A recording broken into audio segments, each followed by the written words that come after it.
Today I'm replacing the transmission in this 2019 Camry with 76,000 miles on it.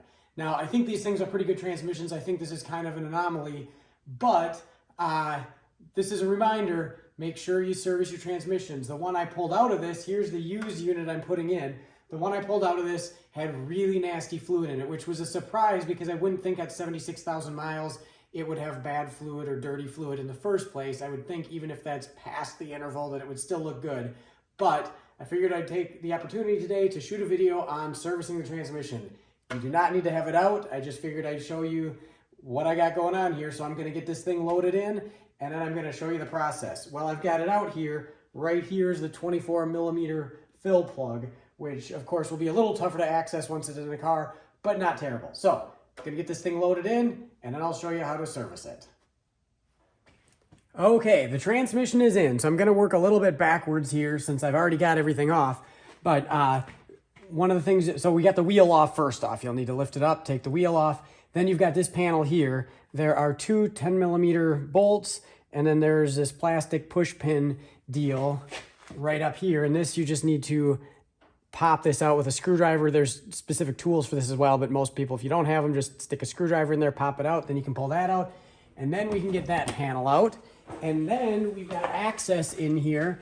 Right up in here, I'll move the camera, but right up in there, we've got our 24mm fill plug. We're gonna wanna crack that open first before we do anything else, just to make sure that's not gonna be a problem. Okay, nothing special here. We've got just a standard 1/2" drive ratchet and a 24mm socket. And then we're gonna reach right up. You can see right there is the bolt. And with literally this setup, this is just the right size to sneak in here. We can crack that loose and make sure that we can get that out of there without trouble. We'll back that out and there we go. And there's a crush washer on there. So we've got that out of the way. So now we're gonna move down below and we're gonna pull out the drain plug and the fill level tube and drain all the fluid out. Okay, here we are under the transmission. We've got a 10mm hex bit. So we'll pull that out. And then we're gonna stick a 6mm hex bit up in here to loosen up the fill level tube. And this only needs to be hand tight, so it should come out easy and it should go in easy. No ratchet needed. We'll pull that out and we'll see. It's not terrible. It's a little dark, but we'll get it all drained out here and get some fresh fluid in. I think 3.5 quarts is about what we're gonna need to put in here. I'd rather put a little bit too much in. That's the point of this, is we're gonna drain out any excess, so you really can't overfill it. So I think 3.5 is the magic number that will be slightly more than we actually need, so we can then drain the excess off. So we've got just a trickle here. So I'm gonna put the fill level tube back in. It's always a little messy. And there again, we're gonna do this just hand tight. No tools needed. And then we're gonna grab the drain plug, and this drain plug is gonna come back out, so we don't need to torque it yet. We're gonna get that in there. And then we're gonna grab our 10mm bit and just give it just a little snug. Don't need to torque it down yet. So it's critical that you use the right fluid. In this case, Toyota calls for WS fluid, and we're gonna be using Valvoline Max Life ATF. It's a full synthetic. And if you look on the back here, Toyota Lexus Type T, T2, T4, and WS. So critical that it meets that spec, which this fluid does.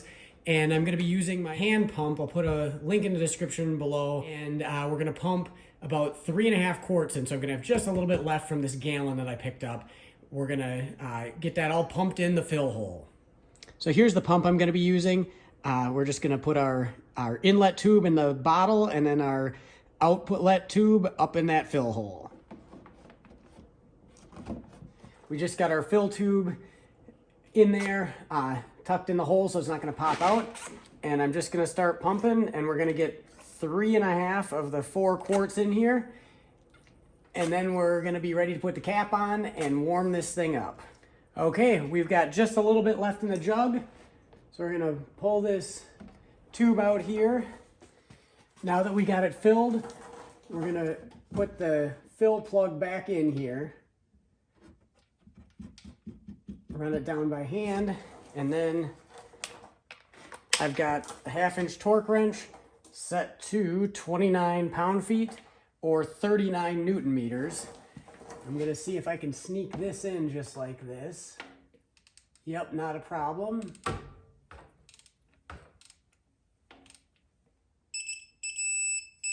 All right, we've got that torqued down. We're gonna start it up and we're gonna warm it up to transmission temperature between 95 and 113 degrees Fahrenheit, which is 35 to 45 degrees Celsius. So I've got this running. I've got my Zurich ZR15S plugged in. We're gonna hit the menu button and we're gonna scroll down to service check and hit enter. And that should pull up transmission temperature. And there we go. Current transmission temperature is 79.3. So we're gonna let it keep warming up for a little bit here. And once we hit 95, then we're gonna go down below and we're gonna pull out the drain plug. Okay, we have hit and surpassed 95 degrees. So we're gonna take our ratchet, crack open the drain plug.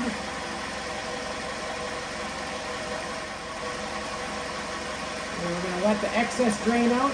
So it's looking like the 3.5 quarts I put in was the right amount. It's also looking nice and clean now. I did shift through the gears while it was warming up. And now we're just gonna let the excess finish draining. So a question that I frequently get asked about these is, why don't you just measure the amount you take out? Well, the reason, it's fine if you do, but the reason that you don't rely on that is because you don't know if it was at the right level in the first place. So it is very important to follow the procedure, and they actually make it quite easy. The trickiest thing about it is just getting a scan tool to read the temperature, but beyond that, it really doesn't get any easier than what we're doing right here. So make sure that you don't make any assumptions like that it was at the proper level to begin with. So that's why you always want to follow the procedure. And it's much better to waste a 1/2 quart or even a quart or even 2 quarts of fluid than have it not full enough. So overfill it and then drain out the excess. So we've just got a little bit of dripping going on now. So we're gonna call that good. We're gonna get our drain plug back in here. We'll spin that tight. And then we're gonna grab our torque wrench. We're gonna get that up in here. All right, and that is not a whole lot of force on this thing, but that is all that it needs. So now this one, like I said earlier, is missing the underbelly pan, so of course we're not able to put that back up in. I've already put the wheel back on, the little panel up there, so at this point you put the underbelly pan if you have it, and we're good to go. You can go test drive it, but you're done with the service and you should be good to go until Toyota recommends doing the service again.